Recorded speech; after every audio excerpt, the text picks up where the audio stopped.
वरहमतुल्लाहि वबरकातुहू। अज़ीज़ तलबा, आज हम लोग पढ़ने जा रहे हैं फ्यूचर टेंस को।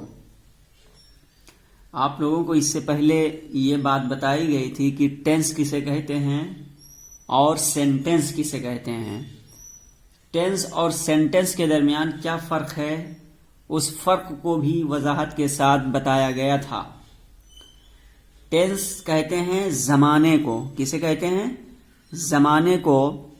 और फिर इसकी तीन किस्में होती हैं। एक होता है प्रेजेंट, पास्ट, फ्यूचर।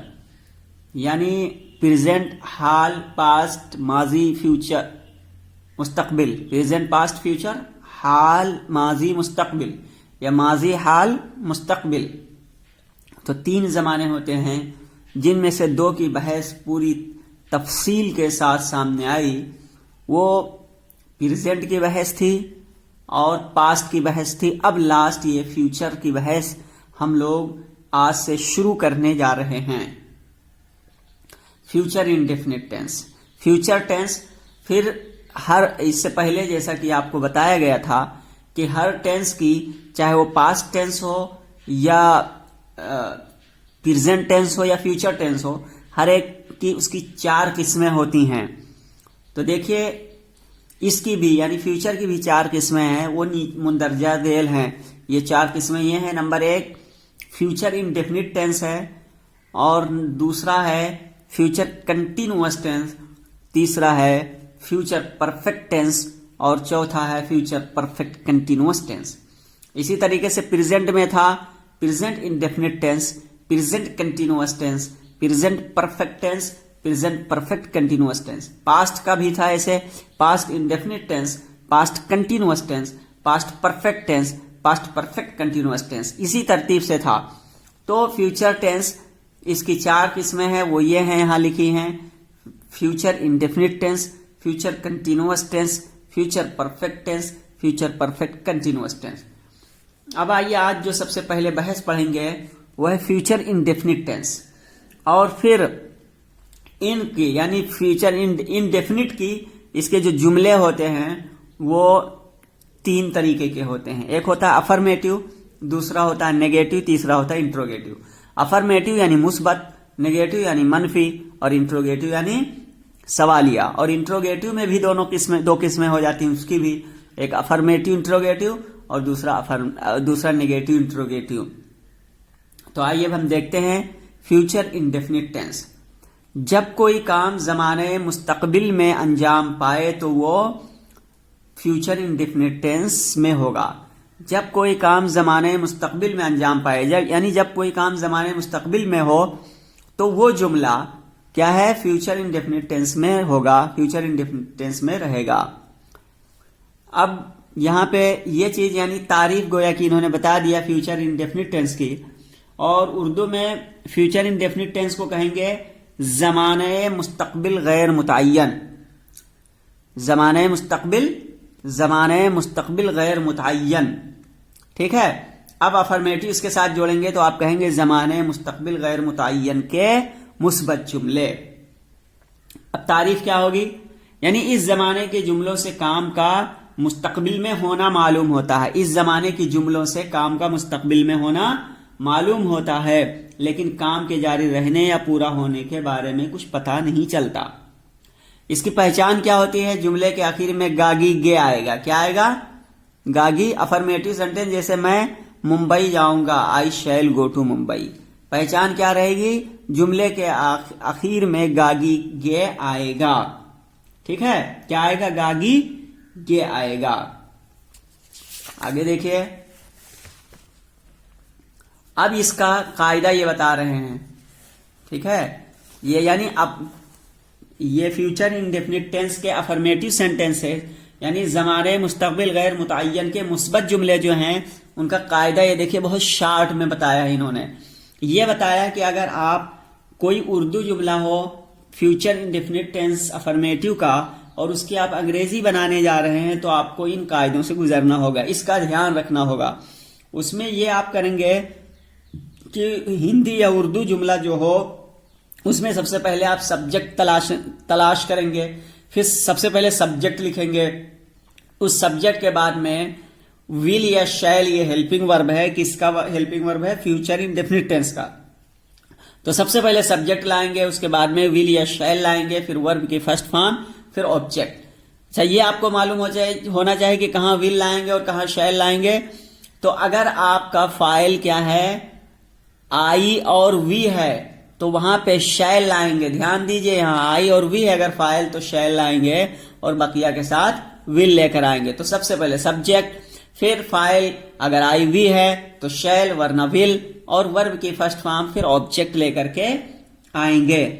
जैसे तुम फुटबॉल खेलोगे, तो तुम फुटबॉल खेलोगे तो यू विल प्ले फुटबॉल।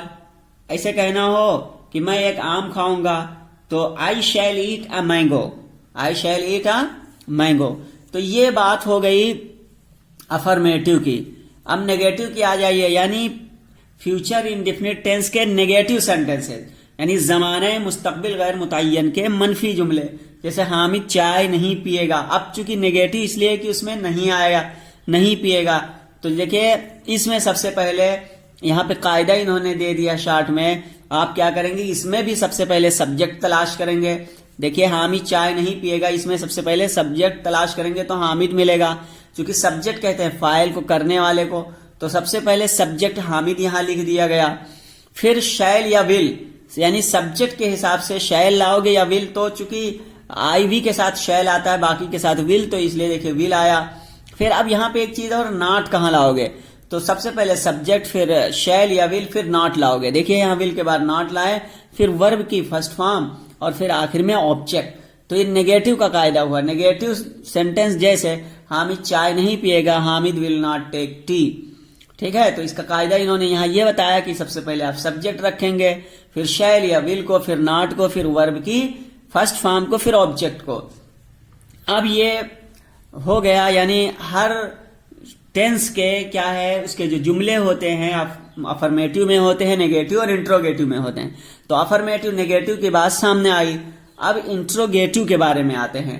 और इंट्रोगेटिव आप चूंकि जानते हैं, पहले पढ़ चुके हैं कि इंट्रोगेटिव इसके जुमले दो तरह होते हैं। एक होता है इंट्रोगेटिव अफर्मेटिव, दूसरा होता है इंट्रोगेटिव नेगेटिव। तो यहां देखिए इंट्रोगेटिव, यानी तुम्हें अंग्रेजी कौन पढ़ाएगा, ये इंट्रोगेटिव है, और अफर्मेटिव का ये है। यहां ये अफर्मेटिव इनसे छूट गया है लिखने, लेकिन असल में ये इंट्रोगेटिव अफर्मेटिव। देखिए, तुम्हें अंग्रेजी कौन पढ़ाएगा। अब ये जुमला है, इसकी जब आप अंग्रेजी बनाना चाहेंगे तो ये जो नीचे कायदा है, इस कायदे के मुताबिक रहेगा। यानी अगर जुमले के बीच में क्या, क्यों, कहां वगैरह है, तो उसकी सबसे पहले अंग्रेजी आप ले आएंगे। जैसे कौन है, तो यहां पे देखिए हु ले आए हैं। उसके बाद में हेल्पिंग वर्ब आ जाएगा। तो हेल्पिंग वर्ब देखिए हु चूंकि वाहिद है इसलिए विल आया है। फिर टीच यानी वर्ब की फर्स्ट फॉर्म, फिर यू इंग्लिश यानी मफूल वगैरह आएगा। तो यही है, अगर इंट्रोगेटिव अफर्मेटिव है तो उसकी अगर आप अंग्रेजी बनाना चाहते हैं, सवालिया यानी हिंदी से या उर्दू से अंग्रेजी, तो सबसे पहले आप उसमें अगर सवालिया लफ्ज जुमले के बीच में है तो उसकी अंग्रेजी सबसे पहले लिखेंगे। फिर हेल्पिंग वर्ब शैल या विल को फाइल के हिसाब से लाएंगे, फिर फाइल को लेकर आएंगे, और फिर दीगर ऑब्जेक्ट वगैरह लेकर आते हैं। लेकिन अगर एक कायदा इन्होंने यहां नहीं बताया, लेकिन समझ लीजिए चूंकि इससे पहले आप बहुत से कायदे समझे हैं, यह है कि अगर सवालिया लफ्ज जुमले के बीच के बजाय शुरू में हो तो ऐसी सूरत में उस क्या लफ्ज जुमले के शुरू में हो तो उस क्या लफ्ज की अंग्रेजी नहीं लाएंगे, बल्कि यही हेल्पिंग वर्ब पहले कर देंगे। उसके बाद में सब्जेक्ट ले आएंगे, और फिर वर्ब की फर्स्ट फॉर्म, और फिर ऑब्जेक्ट वगैरह लाएंगे। मिसाल के तौर पर तुम्हें अंग्रेजी कौन पढ़ाएगा, you will teach you English. यहां पे देखिए हु चूंकि फाइल है, बीच में है ये, तो इसकी अंग्रेजी लाए हैं, फिर विल, फिर टीच यू। अब इसी तरीके से अगर ये होता कि हामिद तुम्हें अंग्रेजी पढ़ाएगा, तो अब यहाँ पे आप ये क्या हामिद तुम्हें अंग्रेजी पढ़ाएगा, तो यहाँ पे देखिए जुमले के बीच में क्या आ गया। तो अब ऐसी सूरत में क्या करेंगे, सबसे पहले हेल्पिंग वर्ब लाएंगे, तो will Hamid teach you English, will Hamid teach you English हो जाता। और कायदा ये है, यही रहेगा। आगे देखिए इंट्रोगेटिव और नेगेटिव। जैसे वो यानी सवालिया जुमला है लेकिन मनफी है, तो वो मेरे साथ लखनऊ क्यों नहीं जाएगा। यहाँ देखिए वो मेरे साथ लखनऊ क्यों नहीं जाएगा।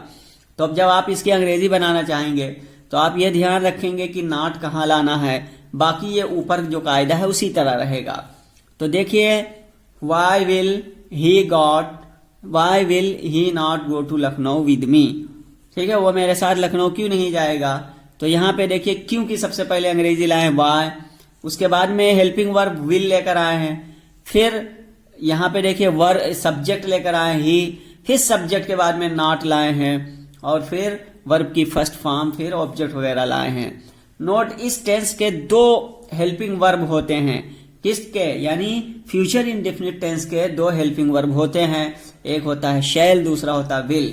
आई और वी के साथ शैल का इस्तेमाल आप करेंगे और बकिया के साथ विल का इस्तेमाल करेंगे।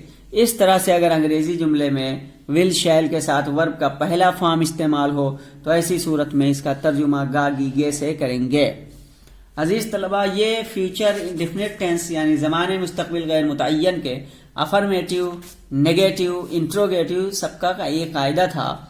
अब इसी की रोशनी में कल ये एक्सरसाइज आपको करके लाना है।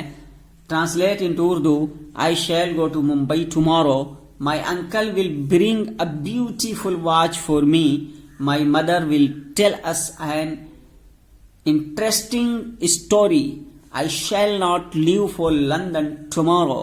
Will